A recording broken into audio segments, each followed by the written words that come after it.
Higher strength I ടിയുടെ online ക്ലാസ്സിലേക്ക് സ്വാഗതം ചെയ്യുന്നു. നമ്മൾ ഇന്ന് ഡിസ്കസ് ചെയ്യാൻ പോകുന്ന ടോപ്പിക് എന്ന് പറയുന്നത് ഐ ടി 2ാം വർഷ ട്രെയിനികൾക്ക് പഠിക്കാനുള്ള ഇലാസ്റ്റിസിറ്റി എന്ന് പറയുന്ന ടോപ്പിക്കാണ് നമ്മളിവിടെ ഇന്ന് ഡിസ്കസ് ചെയ്യാൻ പോകുന്നത്. ഈ ചാപ്റ്ററിൽ എന്തൊക്കെ ടോപ്പിക്കാണ് നമുക്ക് പഠിക്കേണ്ടതെന്ന് നോക്കാം. ഇതിനകത്ത് വരുന്നത് മെയിനായിട്ടും force, types of force, strain, linear strain, lateral strain, volumetric strain, Poisson's ratio, stress, types of stress, ultimate stress and working stress, factor of safety, elasticity and elastic limit, Hooke's law, Young's modulus or modulus of elasticity. നമുക്ക് force എന്താണെന്ന് നോക്കാം. Force എന്ന് പറഞ്ഞു കഴിഞ്ഞാൽ ഒരു ഒബ്ജക്റ്റിന് motion ഉണ്ടാവാനായിട്ടുള്ള പ്രേരണ കൊടുക്കുന്ന എന്താണോ അതിനെയാണ് എന്തെന്ന് പറയുന്നത് ഫോഴ്സ് എന്ന് പറയുന്നത്. നമുക്ക് ഡെഫിനിഷനിലോട്ട് നോക്കാം. A force is defined as an external source which changes or tends to change the state of rest or of uniform motion of an object. ഒരു ഒബ്ജക്റ്റിന് ചലിക്കാനുള്ള പ്രേരണ കൊടുക്കുന്ന എന്താണോ അതിനെയാണ് നമ്മൾ എന്തെന്ന് പറയുന്നത് ഫോഴ്സ് എന്ന് പറയുന്നത്. MK സിസ്റ്റത്തിൽ ഫോഴ്സിൻ്റെ യൂണിറ്റ് എന്ന് പറയുന്നത് കിലോഗ്രാം ഫോഴ്സ്. 1 കിലോഗ്രാം ഫോഴ്സ് എന്ന് പറയുന്നത് 9.81 ന്യൂട്ടൺ. ഫോഴ്സ് കണ്ടുപിടിക്കാനുള്ള ഇക്വേഷൻ എന്ന് പറയുന്നത് മാസ് ഇൻറ്റു ആക്സിലറേഷൻ.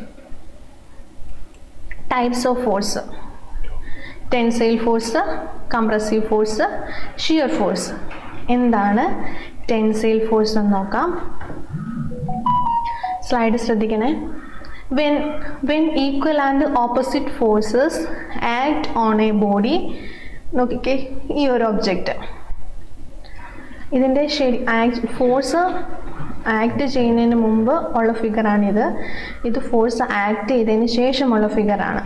അപ്പം ഈ ഒബ്ജക്റ്റിൽ ഈക്വൽ ആൻഡ് ഓപ്പോസിറ്റ് ഫോഴ്സ് ഒരേ ലൈനിലാണ് ആക്ട് ചെയ്യുന്നത്. നോക്കിക്കേ ഇവിടെ ഒരേ ലൈനിലാണ് ഫോഴ്സ് ആക്ട് ചെയ്യുന്നത്. And if they tends to increase the length of the body, the applied force are called tensile force. Tensile force എന്ന് പറയുന്നത് ഒരു ഒബ്ജക്റ്റിൽ ഈക്വൽ ആൻഡ് ഓപ്പോസിറ്റ് ഡയറക്ഷനിൽ ഫോഴ്സ് ആക്ട് ചെയ്യുന്നു. ഒരേ ലൈൻ ഓഫ് ആക്ഷനിലാണ് ഫോഴ്സ് ആക്ട് ചെയ്യുന്നത്. അപ്പം tensile force act ചെയ്യുന്നതിൻ്റെ ഫലമായിട്ട് അവിടെ ഒബ്ജക്റ്റിൻ്റെ ലെങ്ത് ഇൻക്രീസ് ചെയ്യുന്നു. ഒബ്ജക്റ്റിൻ്റെ ലെങ്ത് ഇൻക്രീസ് ചെയ്യുമ്പം അതിൻ്റെ ഡെപ്ത് എന്ന് പറയുന്നത് ഡിക്രീസ് ചെയ്യുന്നു. സ്ലൈഡിലോട്ട് നോക്കിക്കേ ഈ ഫിഗർ, ഇതാണ് ഈ ഒബ്ജക്റ്റ് ശരിക്കും ഉള്ള ആക്ച്വലായിട്ടുള്ള ഫിഗർ. ഫോഴ്സ് അപ്ലൈ ചെയ്തതിന് ശേഷം നോക്കിക്കേ ഇതിൻ്റെ ലെങ്ത് എന്ന് പറയുന്നത് L0 ആയിരുന്നു. ഫോഴ്സ് അപ്ലൈ ചെയ്തതിന് ശേഷം ഇതിൻ്റെ ലെങ്ത് എന്ന് പറയുന്നത് L ആയി. ഫോഴ്സ് ആക്ട് ചെയ്യുന്നതിന് മുമ്പ് ഇതിൻ്റെ ക്രോസ് സെക്ഷണൽ ഏരിയ എന്ന് പറയുന്നത് ഇത്രയുമായിരുന്നു. ക്രോസ് സെക്ഷണൽ ഏരിയ ഇവിടെ കുറഞ്ഞു. ലെങ്ത് കൂടുമ്പം ക്രോസ് സെക്ഷണൽ ഏരിയ കുറയുന്നു.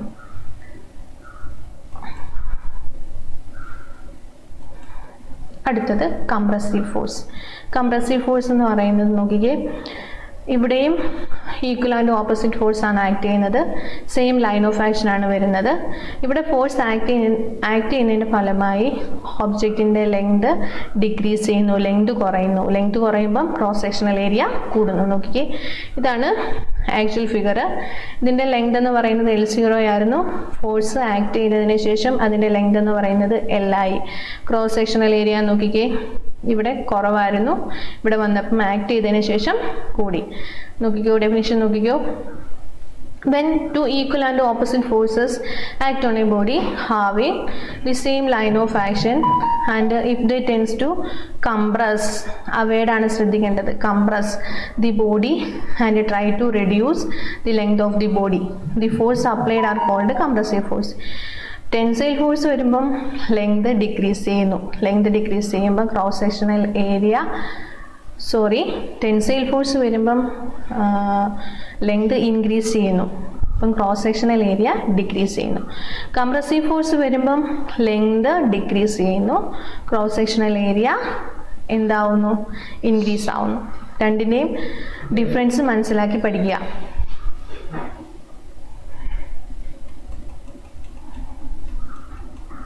അടുത്തത് ഷിയർ ഫോഴ്സ്. ടെൻസൈൽ ഫോഴ്സും കംപ്രസീവ് ഫോഴ്സും തമ്മിൽ തെറ്റിപ്പോകരുത്. ടെൻസൈൽ ഫോഴ്സ് ആകുമ്പോൾ ലെങ്ത് ഇൻക്രീസ് ചെയ്യും, അതേപോലെ തന്നെ എന്നാ സംഭവിക്കുന്നു, ക്രോസ് സെക്ഷണൽ ഏരിയ ഡിക്രീസ് ചെയ്യുന്നു. കംപ്രസീവ് ഫോഴ്സ് വരുമ്പം ലെങ്ത് ഡിക്രീസ് ചെയ്യുന്നു, ക്രോസ് സെക്ഷണൽ ഏരിയ ഇൻക്രീസ് ചെയ്യുന്നു. തെറ്റിപ്പോവല്ലേ? അടുത്തത് ഷിയർ ഫോഴ്സ്. ഷിയർ ഫോഴ്സിൻ്റെ പ്രത്യേകത, ടെൻസൈൽ ഫോഴ്സും കംപ്രസീവ് ഫോഴ്സും ആകുമ്പം സെയിം ലൈൻ ഓഫ് ആക്ഷൻ ആയിരുന്നു. ഇവിടെ സെയിം ലൈൻ ഓഫ് ആക്ഷൻ അല്ല. നോക്കിക്കേ, when two equal and opposite forces having different line of action. Equal line of action ആണോ? അല്ല, വ്യത്യസ്തമാണ്. നോക്കിക്കേ, ഇത് ഈ ഡയറക്ഷനിലോട്ട് പോകുന്നു, ഈ ഡയറക്ഷനിലോട്ട് പോകുന്നു.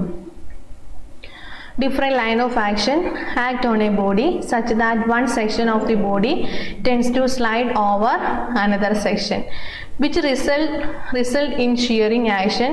Then force are referred to as shear force. അതായത് ഇവിടെ ഫോഴ്സ് ആക്ട് ചെയ്യുന്നതിൻ്റെ ഫലമായി ഇതെന്താണ്, ഇത് ബ്രേക്ക് ചെയ്ത് പോകുന്നു, ഇത് ഇങ്ങോട്ടും പോകുന്നു, ഇത് ഇങ്ങോട്ടും പോകുന്നു, സ്ലൈഡ് ചെയ്ത് പോകുന്നു. അടുത്തത് സ്ട്രെയിൻ. അതായത് ഒരു ഒബ്ജക്റ്റിൽ ഫോഴ്സ് ആക്ട് ചെയ്യുന്നതിൻ്റെ ഫലമായി അതിൻ്റെ ഷേപ്പിലോ ഡയമെൻഷനിലോ അല്ലെങ്കിൽ അതിൻ്റെ ഷേപ്പും ഡയമെൻഷനും ചേഞ്ച് സംഭവിക്കുന്നു. ഈ ഡീഫോർമേഷനെയാണ് സ്ട്രെയിൻ എന്ന് പറയുന്നത്.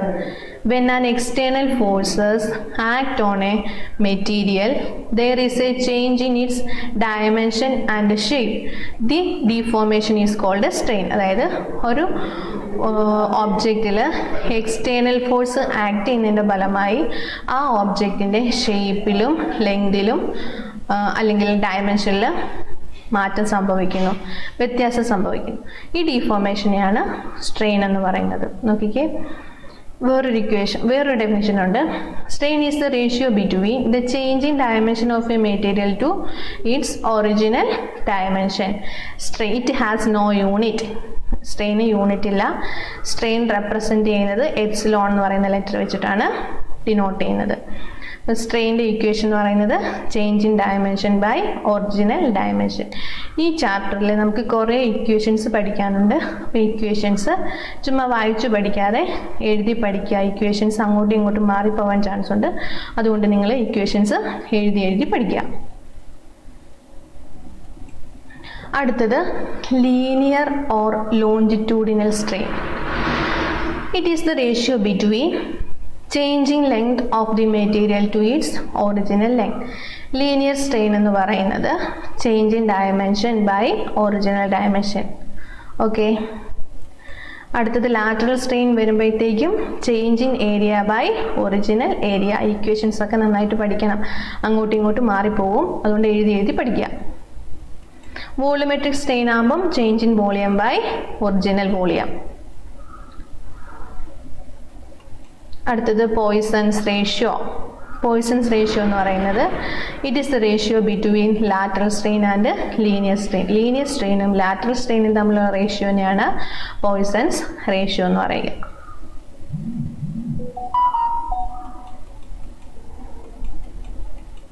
അടുത്ത് നോക്കുക. അടുത്ത് നമ്മൾ പഠിക്കാൻ പോകുന്നത് സ്ട്രെസ്. സ്ട്രെസ് എന്ന് പറഞ്ഞു കഴിഞ്ഞാൽ യൂണിറ്റ് ഏരിയയിൽ ആക്ട് ചെയ്യുന്ന പ്രതിരോധ ബലത്തിനെയാണ് എന്തെന്ന് പറയുന്നത്, സ്ട്രെസ് എന്ന് പറയുന്നത്. നോക്കിക്കേ, the internal opposite force to the external load per unit area is known as stress. അതായത് യൂണിറ്റ് ഏരിയയിൽ ആക്ട് ചെയ്യുന്ന പ്രതിരോധ ബലത്തിനെയാണ് എന്തെന്ന് പറയുന്നത്, സ്ട്രെസ് എന്ന് പറയുന്നത്. The unit of stress depending upon the force applied and the area of original cross section of material. It is represented by sigma. Stress denote ചെയ്യുന്നത് സിഗ്മയാണ്, സ്ട്രെയിൻ ആണെങ്കിൽ എപ്സിലോൺ ആണ്. സ്ട്രെസ് കണ്ടുപിടിക്കാനുള്ള equation load or force by area. Unit newton per metre square or pascal. ഇനിയും types of stress: tensile stress, compressive stress, shear stress, torsional stress. എന്താണ് tensile stress എന്ന് നോക്കാം. When a material is subjected to two equal and opposite axial pulls. Word നോക്കുക, axial pulls. The material tends to increase in length. The resistance offered to against this increase in length is called tensile stress. The corresponding strain is called tensile strain. Okay. ഈ object നോക്കുക, ഇവിടെ tensile force ആണ് act ചെയ്യുന്നത്. അപ്പോൾ ഇവിടെ വരുന്നത് pulls ആണ് വരുന്നത്. പുൾസ് വരുമ്പോഴത്തേക്കും മെറ്റീരിയലിൻ്റെ ലെങ്ത് ഇൻക്രീസ് ചെയ്യുന്നു. അപ്പോഴത്തേക്കും എന്തുണ്ടാവുന്നു? ടെൻസൈൽ സ്ട്രെസ് ഉണ്ടാവുന്നു. അപ്പം ഇവിടെ ഉണ്ടാകുന്ന അപ്പം ടെൻസൈൽ സ്ട്രെസ് ഉണ്ടായി. അപ്പോൾ ഇവിടെ ഒബ്ജക്റ്റിൻ്റെ ലെങ്ത് ഇൻക്രീസ് ചെയ്തു. ഇനി ഇവിടെ ഉണ്ടാകുന്ന കറസ്പോണ്ടിങ് സ്ട്രെയിനെയാണ് എന്തെന്ന് പറയുന്നത്? ടെൻസൈൽ സ്ട്രെയിൻ എന്ന് പറയുന്നത്. അടുത്തത് കംപ്രസീവ് സ്ട്രെസ്. കംപ്രസീവ് സ്ട്രെസ് എന്ന് പറയുന്നതും അവിടെ വരുന്നത് ടെൻസൈൽ സ്ട്രെസ് വന്നപ്പം പുൾസാണ് വന്നത്, ഇവിടെ പുഷാണ് വരുന്നത്. നോക്കിക്കേ, when a material is subjected to two equal and opposite pushes, the material tends to decrease.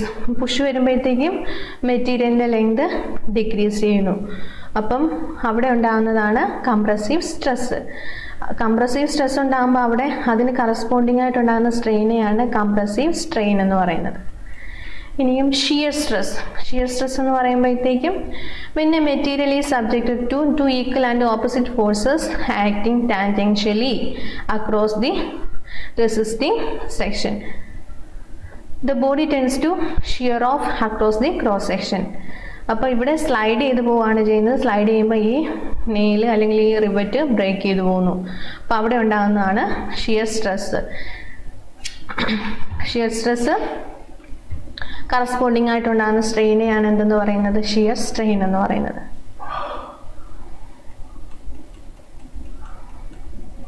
അടുത്തത് torsional stress. When a shaft is subjected to the action of two equal and opposite couples acting in a parallel plane, then the shaft is said to be torsion. The stress set up by the torsion is known as torsional shear stress. ഈ figure ശ്രദ്ധിക്കുക. ഇവിടെ കണ്ടോ, ഇത് ഒരെണ്ണം clock vice ഡയറക്ഷനിലും ഒരെണ്ണം anti clock vice ഡയറക്ഷനിലുമാണ് rotate ചെയ്യുന്നത്. ഇവിടെ വരുന്നത് ട്വിസ്റ്റിംഗ് എഫക്റ്റ് ആണ് വരുന്നത്. ഇത് ഒരേ ഡയറക്ഷനല്ല, ഒന്ന് റൊട്ടേറ്റ് ചെയ്യുന്നതിൻ്റെ ഓപ്പോസിറ്റ് ഡയറക്ഷനിലാണ് മറ്റേത് റൊട്ടേറ്റ് ചെയ്യുന്നത്. ഓക്കെ, അടുത്തത് അൾട്ടിമേറ്റ് സ്ട്രെസ്. അൾട്ടിമേറ്റ് ആ വേർഡിൽ തന്നെയുണ്ട് അതിൻ്റെ മീനിങ്. നോക്കിക്കേ, the minimum load at which A material develops failure is called ultimate load or breaking load. അതായത് അൾട്ടിമേറ്റ് ലോഡ് അല്ലെങ്കിൽ ബ്രേക്കിംഗ് ലോഡ് എന്ന് പറഞ്ഞു കഴിഞ്ഞാൽ ഒരു മെഷീൻ പാർട്സ് ഫെയിലിയർ ആവാൻ, അതിന് നാശം സംഭവിക്കാൻ എന്തുമാത്രം ലോഡ് കൊടുത്താലാണ് അതിന് നാശം സംഭവിക്കുന്നത്, ആ ലോഡിനെയാണ് എന്തെന്ന് പറയുന്നത്? Ultimate load. ആ ലോഡിൽ കൂടുതൽ അതിനെടുക്കാൻ പറ്റത്തില്ല. ആ ലോഡിൽ കൂടുതൽ അത് എടുക്കുകയാണെന്നുണ്ടെങ്കിൽ അത് ഫെയിലിയർ ആയി പോകും. ആ ലോഡിനെയാണ് എന്തെന്ന് പറയുന്നത്? ബ്രേക്കിംഗ് ലോഡ് അല്ലെങ്കിൽ അൾട്ടിമേറ്റ് ലോഡ് എന്ന് പറയുന്നത്. അപ്പം അൾട്ടിമേറ്റ് സ്ട്രെസ് എന്ന് പറഞ്ഞു കഴിഞ്ഞാൽ the stress produced in a material at ultimate load is called ultimate stress or working stress. അതായത് അൾട്ടിമേറ്റ് ലോഡ് കൊടുക്കുമ്പം ആ മെറ്റീരിയലിന് ഉണ്ടാകുന്ന സ്ട്രെസ്സാണ് അൾട്ടിമേറ്റ് സ്ട്രെസ് അല്ലെങ്കിൽ വർക്കിംഗ് സ്ട്രെസ് എന്ന് പറയുന്നത്. അൾട്ടിമേറ്റ് സ്ട്രെസ് കണ്ടുപിടിക്കാനുള്ള ഇക്വേഷൻ എന്ന് പറയുന്നത് ultimate load by area of original cross section. ഇനി അടുത്തത് വർക്കിംഗ് സ്ട്രെസ്. വർക്കിംഗ് സ്ട്രെസ് എന്ന് പറഞ്ഞു കഴിഞ്ഞാൽ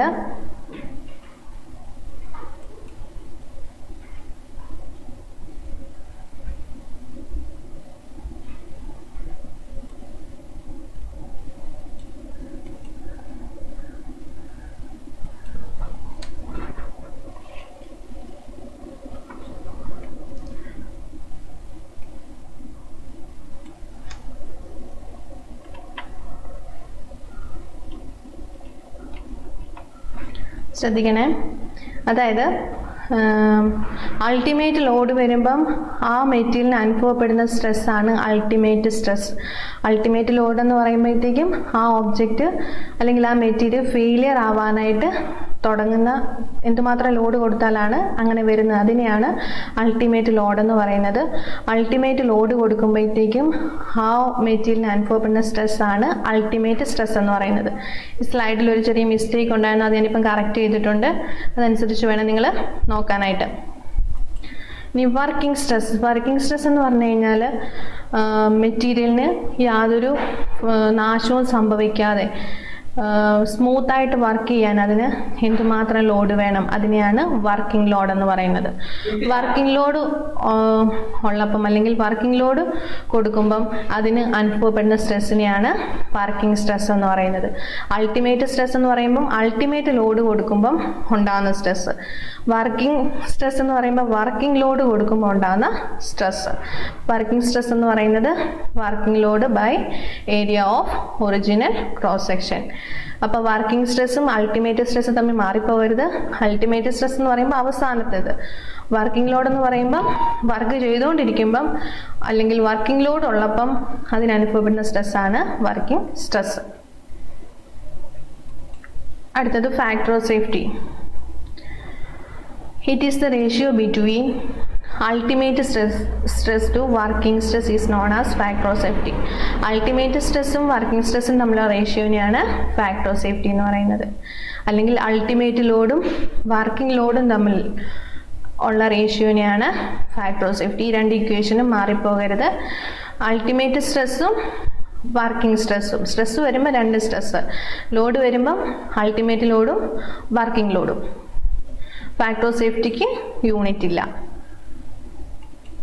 അടുത്തത് elasticity.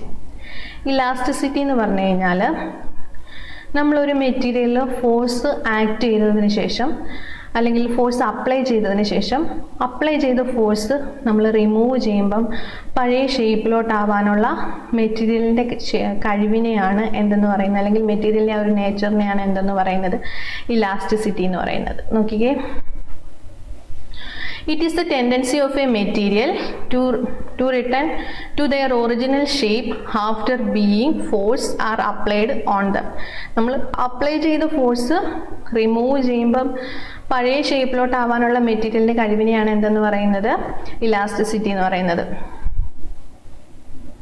When the force are removed, the object will return to its initial shape and size. നമ്മൾ അപ്ലൈ ചെയ്ത ഫോഴ്സ് റിമൂവ് ചെയ്യുമ്പം initial ഷേപ്പിലും സൈസിലോട്ട് അത് മാറുന്നു. ഇലാസ്റ്റിക് ലിമിറ്റ് എന്ന് പറഞ്ഞു കഴിഞ്ഞാൽ നമ്മൾ പറഞ്ഞു ഇലാസ്റ്റിസിറ്റി എന്ന് പറഞ്ഞു കഴിഞ്ഞാൽ ഒബ്ജക്റ്റിൽ ഫോഴ്സ് ആക്ട് ചെയ്തതിന് ഒബ്ജക്റ്റിൽ അല്ലെ മെറ്റീരിയൽ നമ്മൾ ലോഡ് അപ്ലൈ ചെയ്തതിന് ശേഷം അപ്ലൈ ചെയ്ത ആ ലോഡ് നമ്മൾ റിമൂവ് ചെയ്യുമ്പം പഴയ ഷേപ്പിലോട്ട് പോകുന്ന ആ ഒരു നേച്ചറിനെയാണ് ഇലാസ്റ്റിസിറ്റി എന്ന് നമ്മൾ പറഞ്ഞു. അപ്പം എന്തുമാത്രം ലോഡ് കൊടുത്തു കഴിഞ്ഞാലാണ് ആ മെറ്റീരിയലിന് പഴയ ഷേപ്പ്, ആ മെറ്റീരിയലിന് കൊടുത്ത ഫോഴ്സ് റിമൂവ് ചെയ്യുമ്പം പഴയ ഷേപ്പിലോട്ട് ആവാനായിട്ട് സാധിക്കുന്നത്, അതിനെയാണ് എന്തെന്ന് പറയുന്നത് ഇലാസ്റ്റിക് ലിമിറ്റ് എന്ന് പറയുന്നത്. ശ്രദ്ധിക്കുക, ഇലാസ്റ്റിസിറ്റിയും ഇലാസ്റ്റിക് ലിമിറ്റും തമ്മിൽ തെറ്റിപ്പോകരുത്.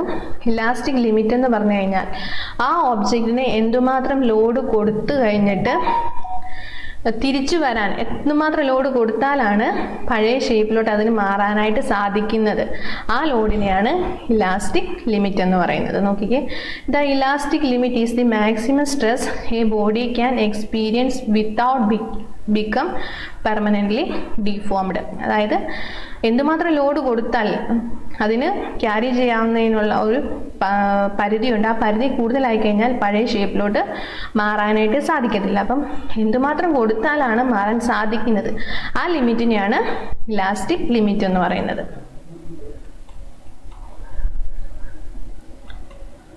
ഹുക്സ് ലോ എന്ന് പറഞ്ഞു കഴിഞ്ഞാൽ ഇലാസ്റ്റിക് ലിമിറ്റിൽ സ്ട്രെസ് സ്ട്രെയിന് പ്രപ്പോർഷണൽ ആയിരിക്കും. According to Hooke's law stress proportional to strain.